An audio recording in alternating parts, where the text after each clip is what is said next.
Mesdames, Messieurs, bonsoir et merci de nous rester fidèles. Je vous le disais dans les titres, la nouvelle place publique de Terakzena a vécu hier soir au rythme d'une veillée consacrée aux louanges du prophète paix et salut sur lui et ses nobles vertus, animée par une troupe spécialisée dans le médih.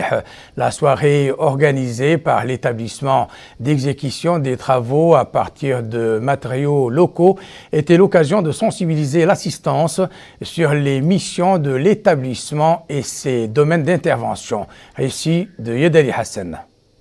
La place Bilal El-Wali à Terakzena était noire de monde cette nuit. En plus des invités officiels, les citoyens ont saisi l'occasion pour s'y rendre. La société d'exécution des travaux a exposé devant les participants, notamment le ministre de la Culture, de la Jeunesse et des Sports et des Relations avec le Parlement et son homologue de l'habitat et de l'urbanisme, les outils de son travail. Le directeur général de la société a exposé devant les participants les objectifs de cette société, son bilan et ses perspectives qui vont faire d'elle un leader dans le pays. La qualité du travail et le respect des délais d'exécution sont les maîtres mots de notre entreprise, a déclaré son directeur général. L'occasion également pour ce cadre d'expliquer à l'assistance les méthodes utilisées par l'entreprise dans ses œuvres. Des troupes artistiques spécialisées dans les louages du prophète Mohammed paix et salut sur lui ont captivé l'attention des visiteurs. Les plus petits étaient occupés à profiter de cette ère de jeu. Un reportage de Yedali Fall et c'est également dans le cadre de ce mois béni que la mutuelle des inspecteurs de la jeunesse et des sports a organisé hier soir dans les locaux de l'Institut supérieur de la jeunesse et des sports la 6e édition de son iftar collectif. Le ministre de la Culture, de la Jeunesse, des Sports et des Relations avec le Parlement était au premier rang des convives. Abdullah Damaba.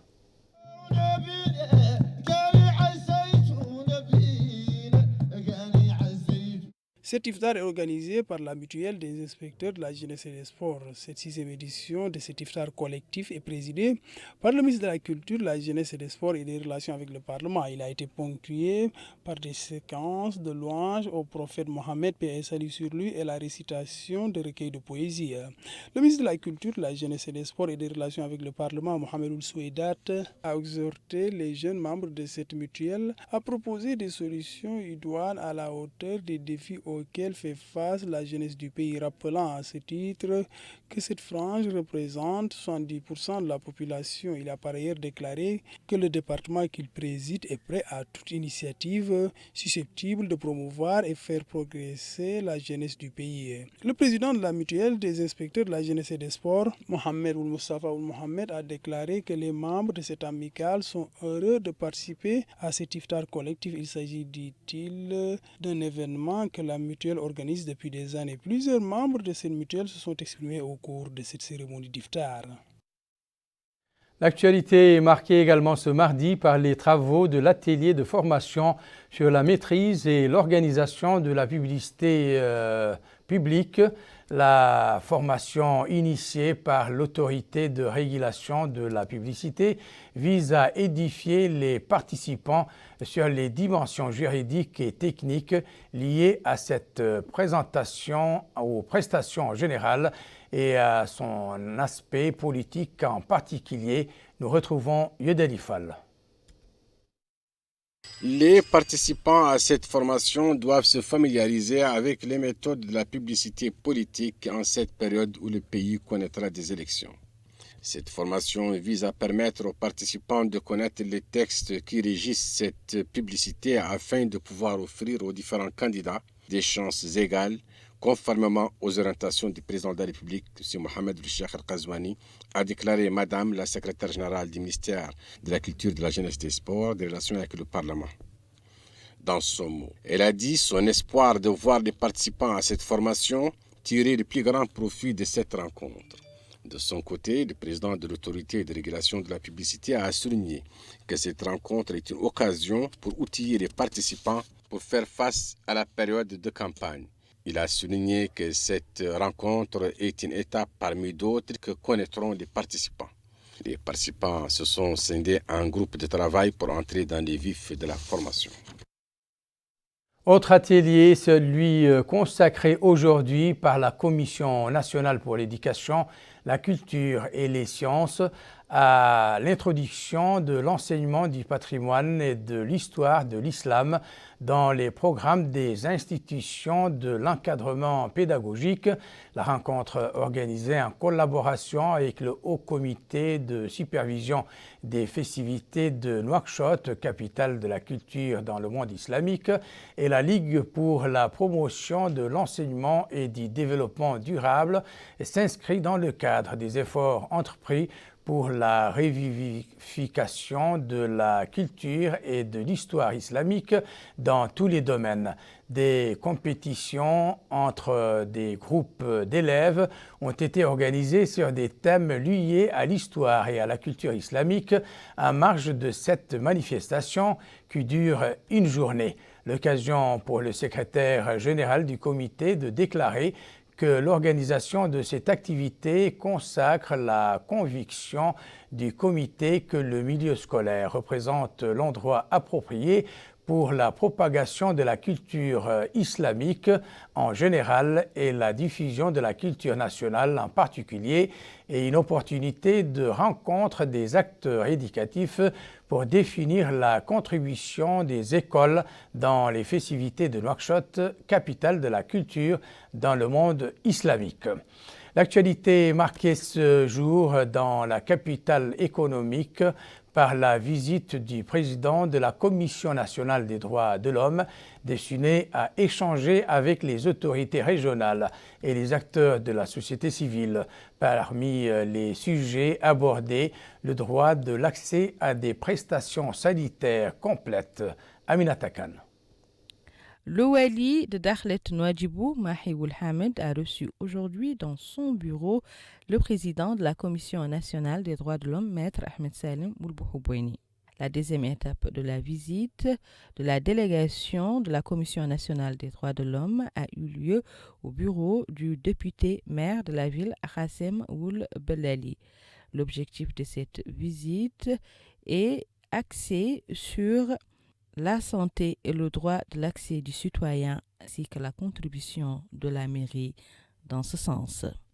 Ensuite, le président de la Commission nationale des droits de l'homme s'est rendu au centre hospitalier régional et à l'hôpital des spécialités. Partout où il est passé, le président de la Commission a mis l'accent sur la nécessité de l'accès des citoyens à leurs droits. L'avant-dernière étape de cette visite a eu lieu au niveau du Forum régional des associations de la société civile. Cette réunion a permis aux acteurs de la société civile de présenter un exposé détaillé sur les missions et les actions menées par le Forum depuis sa création.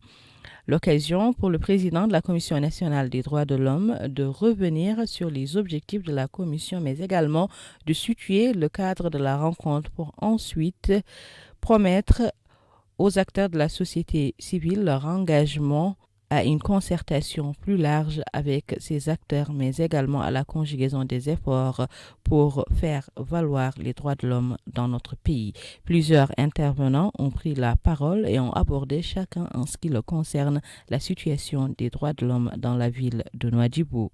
La dernière étape de cette visite marathon a eu lieu au niveau du centre communal de la mère et de l'enfant à Nouadhibou.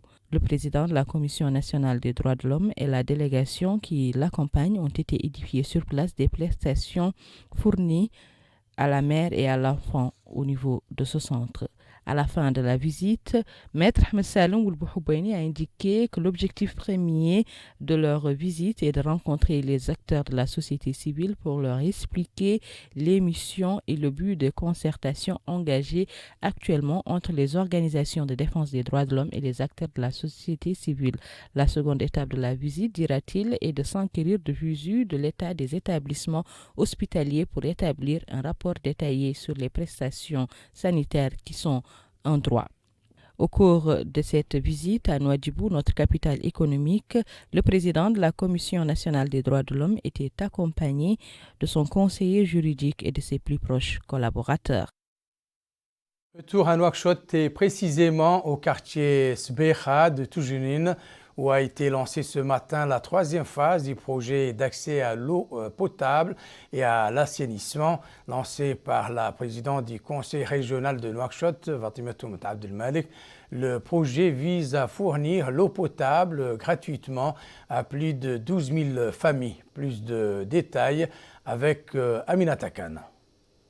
Dans la Muqata'a de Toujinin a été lancée aujourd'hui la troisième phase du projet de la région de Nouakchott pour l'adduction en eau potable des quartiers périphériques. Une fois le réseau installé, des milliers de ménages auront accès à l'eau potable gratuitement. Nous sommes aujourd'hui dans les quartiers périphériques de Nouakchott pour le lancement d'une troisième phase. La mise en place du réseau d'eau vise les quartiers de Dubaï, de Sbeha, de l'Agueile et de Tiou, Hayi Tiou. Donc le quartier de Tiou qui est connu communément sous ce vocable. Donc nous visons à faire, Inch'Allah, par ce réseau plus de 140 km. Nous sommes aujourd'hui en phase de démarrage pour les 4 km avec les tuyaux de 315 de diamètre 315. Donc c'est les principaux, disons, tuyaux du réseau. Et nous visons 12 000 familles à travers justement ce réseau qui seront connectées, qui seront abonnées gratuitement. Gratuitement, je veux dire, c'est la région qui va payer pour eux. Ce projet est le fruit d'un partenariat entre la région de Nouakchott et plusieurs organisations internationales. Ce travail remarquable a été réalisé par la région de Nouakchott grâce au concours de ses partenaires, qu'ils soient remerciés au passage, particulièrement la ville de Lausanne, ici par sa représentante. Le partenariat s'est élargi avec des villes françaises notamment, avec l'AMF, des villes françaises comme Bordeaux, comme Metz et les agences de l'eau qui y sont affiliées. Donc, je me félicite pour ces populations qui avaient besoin de ce service vital. Il est à noter qu'après l'installation de ce réseau d'adduction en eau potable long de 140 km, 12 000 familles dans les quartiers périphériques bénéficieront d'eau potable gratuitement. Retour à Nouadhibou, il a été observé d'importantes quantités de poissons gisant sur la plage. Outre les mesures prises par le département des pêches et de l'économie maritime pour élucider le phénomène, le comité régional de gestion des crises et de riposte aux crises naturelles s'est attelé au nettoiement du littoral et sa surveillance. Abdullah Davaba. Une équipe de l'Institut mauritanien de recherche océanographique et de pêche, IMROP, a été dépêchée afin d'étudier la mortalité massive de mulets noirs au large de Cancer d'eau. L'IMROP a mis en place une équipe scientifique pluridisciplinaire pour suivre de près ce phénomène et élucider cette affaire qui a été détectée il y a de cela 2 semaines.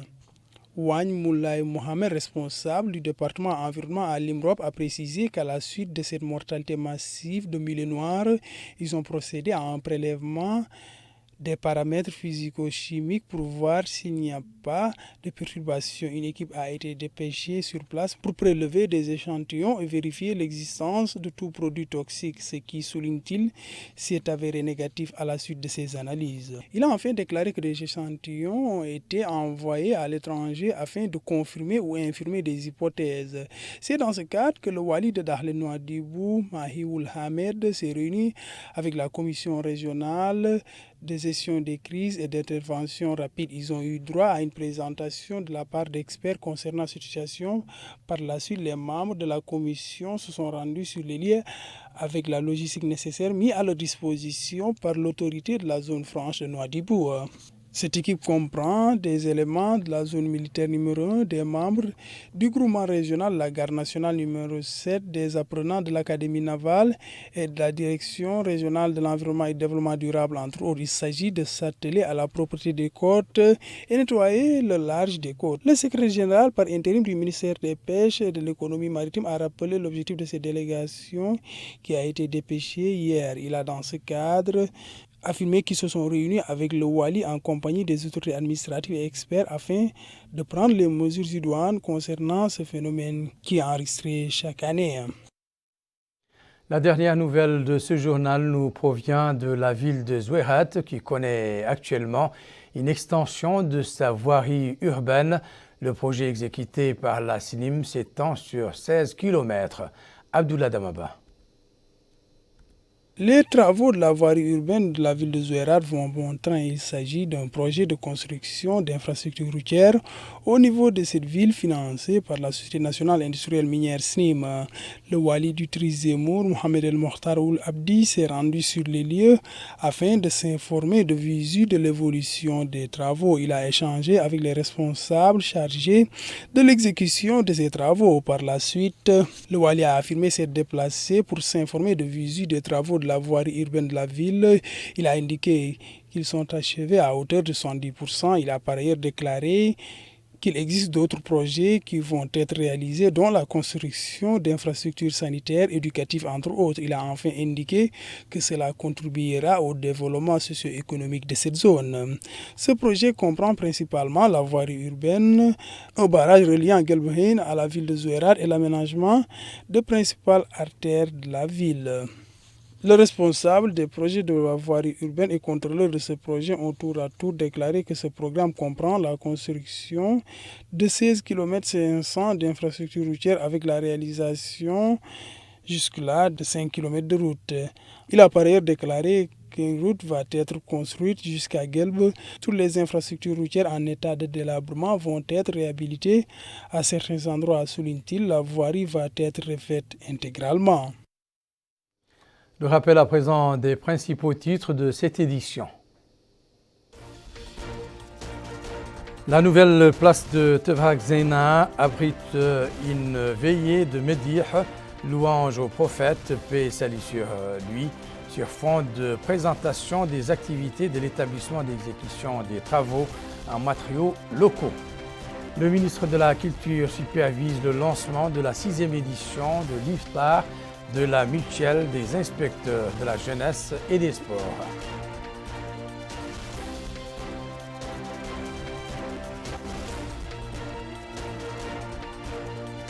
L'autorité de régulation de la publicité organise un atelier sur la maîtrise et l'organisation de la publicité politique.